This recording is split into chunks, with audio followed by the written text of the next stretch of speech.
Hey there YouTubers, Jordan the Mind Sculptor here with Deck Tech. Hopefully this is way better quality than like any of my other videos because I literally just got a new camera. Trying to see how it's going to work. I put up a test video if you guys haven't seen that. Just saying I got a new camera and everything. Seeing how the quality is. At MTG headquarters I tried to fix the lighting as best I could. There's a lot more light than there used to be and everything. So to start it off with my brand new camera, we are going to do a deck tech of probably the second best deck I have ever built, quite honestly. The first one I'm going to upload later tonight, maybe tomorrow, I don't know, one or the other. But this is a Naya humans, green, red, and white. Yeah, Naya. Green, red, and white humans. Very fast. Probably one of the fastest decks I have besides my zombies. So to start off for the mana base, we have 4 Cavern of Souls. And how I'm going to do this deck tech is I'm going to go land, and then 1 drops, 2 drops, and 3 drops, and I think there's a 4 drop in here. Then we have 4 Sacred Foundries. Quite honestly, red and white are the most needed colors in this deck. You know, you need green for this and that and stuff, but you definitely have to have the Sacred Foundries for this deck to work. You can't sub in plains or mountains or anything. I'm trying to get a hold of more of these. I need 3 more Clifftop Retreats, but for now, all I have is 1. So you need 1 Clifftop Retreat. And then you need, these aren't as important, but they're still highly, I would build this deck exactly how I have it. So, yeah, we have 4 Temple Gardens, if you can see that. Yeah, I'm going to do this.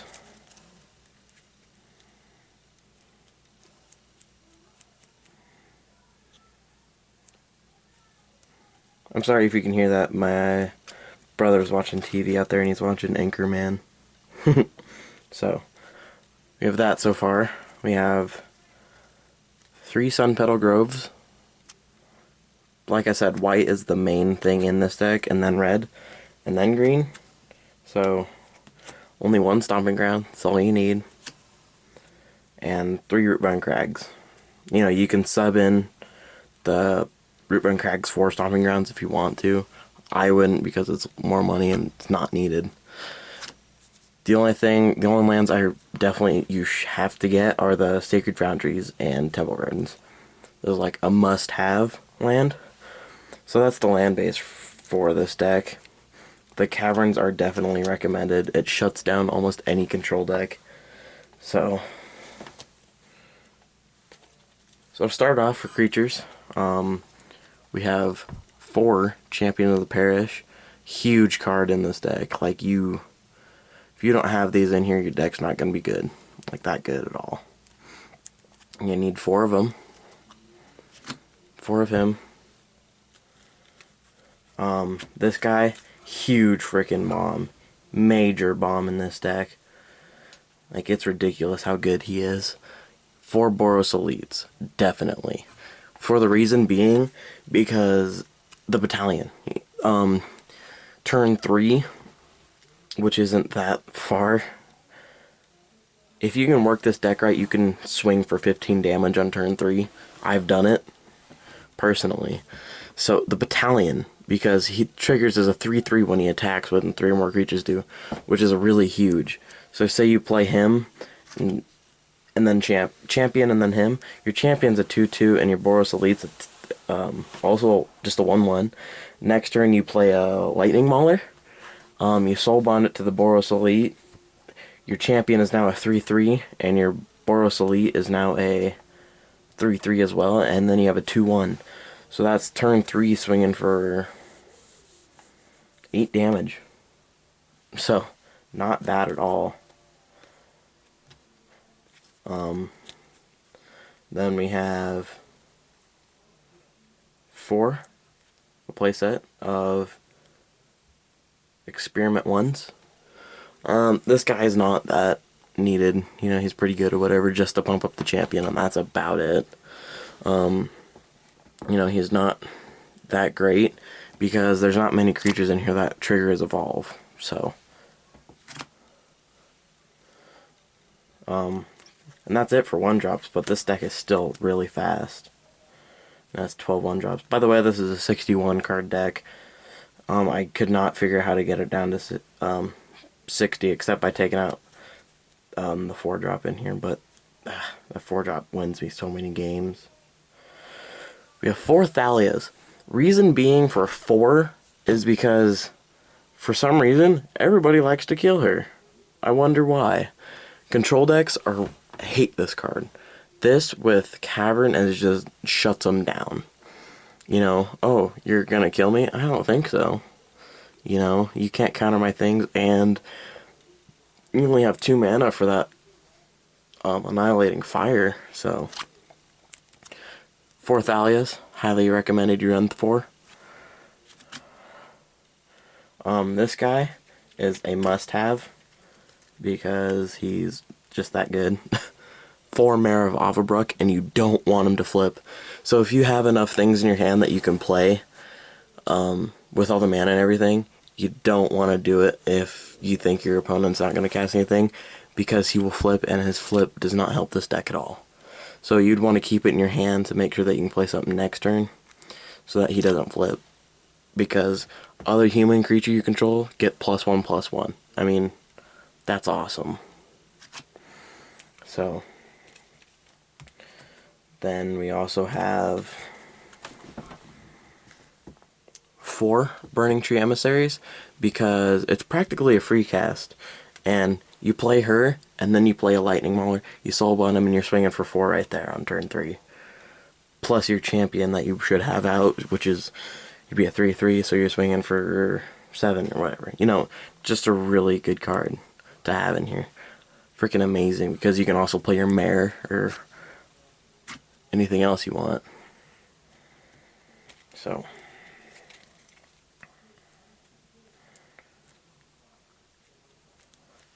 four Lightning Maulers, like I said, you soulbind them to your Boros Elite on turn 3. You swing with them. That's quite a lot of damage right there. So,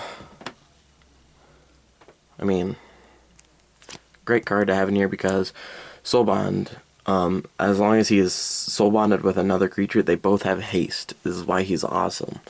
The haste is huge. That's the only reason why he's in here. Hold on. Okay. I'm gonna have to make a new row. Dang it. Crap. Then we also have 4 Flinthoof Boars because, you know, you can give him haste if you want to wait an extra turn, which is kind of worth it, but he also gets a +1/+1 if you control a mountain. Sacred Foundries count as mountains, and so do Stomping Grounds. Like, they count as mountain because right here, like, let me find, like, Temple Garden. Right here, it says forest plains. You know, it counts for a forest and a plains. So, Sacred Foundry counts for a mountain, which is why he's really good. Because he'd be a 3/3 on turn 2. You know, if you play him on turn 2 anyway. And then we have playset of Searing Spears. Check that one out. I got that for playing at something important. I don't remember what. But I won first place there with this deck, which was kind of weird. But yeah, playset of these. Because, oh crap, I can't do anything.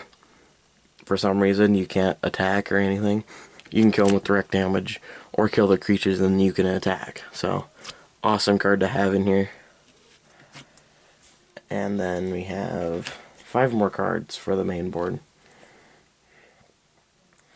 We have Frontline Medic. His battalion, probably one of the best battalions out there. Because whenever he and 2 other creatures you control attack, everything you control is indestructible. That's ridiculous. Especially with like Boros Elite and Champion of the Parish and stuff. It's just awesome to have. you know. So, great card. Not necessarily have to have, but it's definitely recommended. And this guy, Gore Clan Rampager. Why? Because his Blood Rush. Gives him +4/+4, and trample. The and trample is the only reason why he's in here. There's only a 1 of, because he's won me so many games. I managed to draw him almost every time. He's awesome if you're really struggling. Okay, my champion that's a 5/5 and is now 9/9 with trample. What? What are they going to do about that? Nothing. That's what. I just answered that question for you. They are going to do nothing about that. You know why? Because they can't. That is the main board.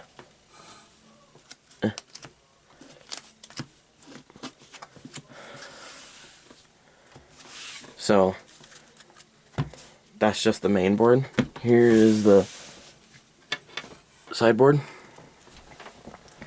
We're running 2 Mark of Mutinies, 2 Fiend Hunters, 2 Clan Defiances, 2 Boros Charms, 2 Gruul Charms, 4 Oblivion Rings, and a Rootbound Crag.